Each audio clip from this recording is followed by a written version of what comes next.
Salut. Je sais pas, le micro est loin et près. Bon, peu importe, il entend toujours. Salut à tous, c'est encore nous. Aujourd'hui, on est là pour parler de notre sujet. On continue dans notre chemin de 7. Les 7, c'est péché capitaux, bien sûr. Aujourd'hui, on va parler d'un thème très particulier et très vu dans la plupart des chrétiens, qui est simplement la paresse spirituelle.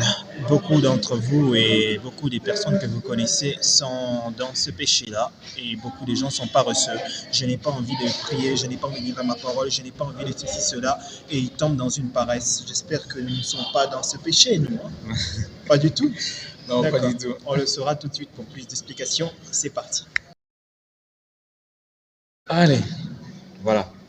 Bonjour encore une fois. Ouais, bon.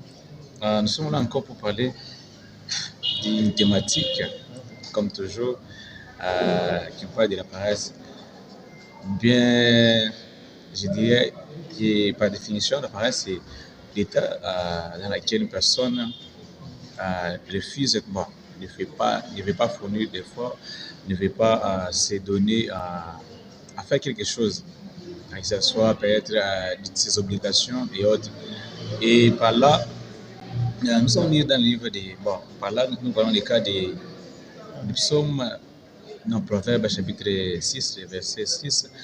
Là, on voit Dieu qui dit, qui parle aux paresseux en disant que non, toi, paresseux, toi qui es là à ne rien faire, tu vas vers la fourmi pour apprendre quelle est l'intelligence et la sagesse, quelle est la sagesse. Et par là, nous voyons que Dieu se réfère à la nature en disant que non, même les êtres qui sont faibles, même les choses qu'on néglige souvent, en disant que non, ça, ce sont des choses faibles qui n'ont pas d'intelligence, qui n'ont pas de réflexion. On voit que ces gens-là, ces genres d'espèces, ils ont l'intelligence, ils ont cette sagesse-là de se donner, de fournir des efforts.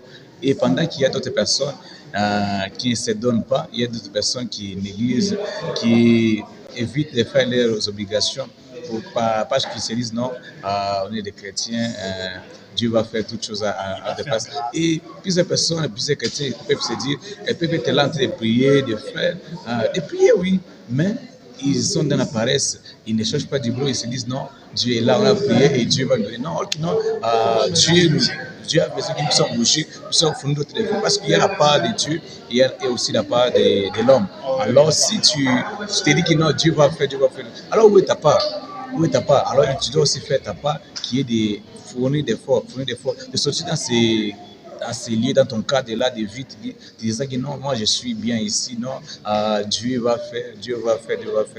Non, nous devons sortir dans ces genres de situations, de sortir dans ça et fournir d'efforts, parce que c'est la chose que Dieu ne veut pas. C'est la chose que Dieu ne veut pas servir ou être paresseux. Il nous réfère aux fourmis.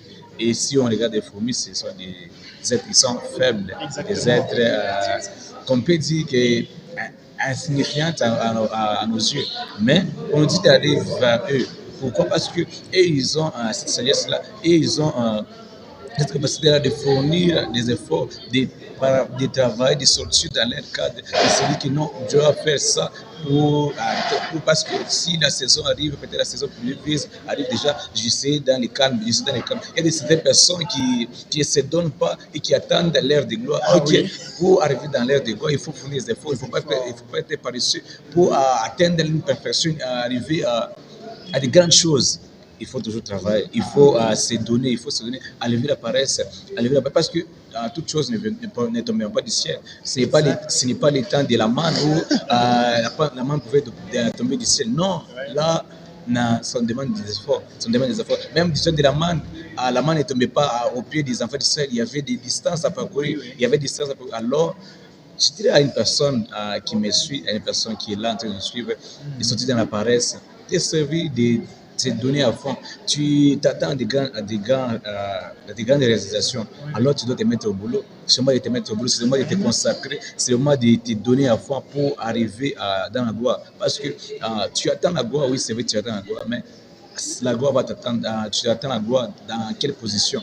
Tu dois te donner à fond afin que lorsque la gloire arrivera, que tu sois bon, que tu sois mûr comme il se doit. C'est un peu ça. Man, je crois qu'on a tout donné. Je sais pas, mais c'était vraiment merveilleux. Gloire à Dieu. Merci beaucoup, pasteur. Ce que vous dites là, c'est évident. Et je n'ai pas beaucoup de choses à ajouter. Je crois que tout a été dit. Levez-vous, bougez-vous. On ne va pas attendre à la gloire sans se mettre au travail. C'est comme si quelqu'un veut récolter mais n'a jamais semé. Donc, si jamais ça vous arrive d'être paresseux, comme il a dit, dites-vous qu'une fourmi vaut plus que moi si jamais je suis paresseux. Donc, la fourmi est plus grande que toi. Je crois que ça va te motiver à aller. Vraiment, merci beaucoup, pasteur. On n'a pas encore fini là. Okay. N'oubliez pas de liker, de vous abonner et d'écrire en commentaire s'il y a des sujets particuliers que vous aimeriez dont on puisse parler. La prochaine fois, on parlera d'un autre péché capitaux. On n'a pas fini. Je ne vous dirai pas, vous le verrez vous-même. Pour ça, activez la cloche de notification et comme d'habitude, n'oubliez pas, Kesho.